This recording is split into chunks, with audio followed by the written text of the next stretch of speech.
I think for me, I just remember so vividly watching the TV show as a little girl. I lived in Portland, Maine, and my mom and I were just obsessed with this TV show. And we had just a little tiny television where you'd like switch the dial.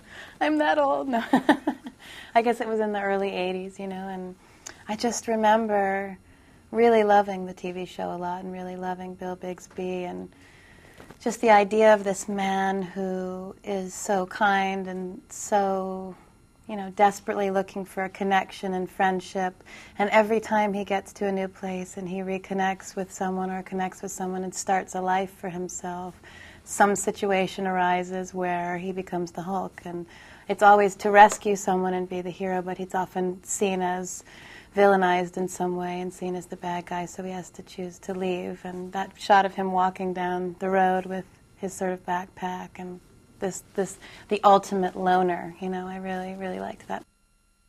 These two people are real star-crossed lovers. They are two peas in a pod. They share so much in their hearts together, but also in their work together. I mean, she is a cellular biologist and he's a radiation biologist, and they're working together, and they just are the best of friends and share so much together. So the loss of that, along with an accident of some kind, was just very traumatic. So she, the point that he comes into her life, she's trying to recover from that, I guess, in some way still, and has vaguely moved on. And she thinks she sees a ghost. She hears a noise and she sort of looks up, and there in front of her is that, you know, it's that moment how when you're in love with someone, you know, you will go into a crowded room and you might see their face for a second because everywhere you turn you see them, but it's not actually them. So she has that moment, and then she goes to look for him and he's not there. But she knows in her gut that she did see him. She knows that she saw what she saw and she's not crazy, so she goes to find him.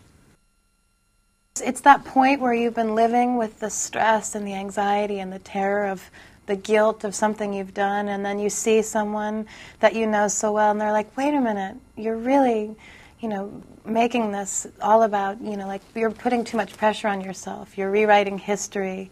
This isn't what happened, and we can do this. She's very calm and sort of matter of fact, and like, come on, there's a way around this. Let's try and do that. And they go off on this sort of great adventure together, which was, when I said I was grateful to Edward for writing that in the story, I just thought that was such a nice addition to this story that normally in these sort of action-y stories you have, or even sometimes in The Lord of the Rings, you know, you'd cut to me and I was waiting behind for my loved one, but you know, and I was, you know, the female strength behind this man, but in this one I actually got to like be like, come on, get in this truck, here we go.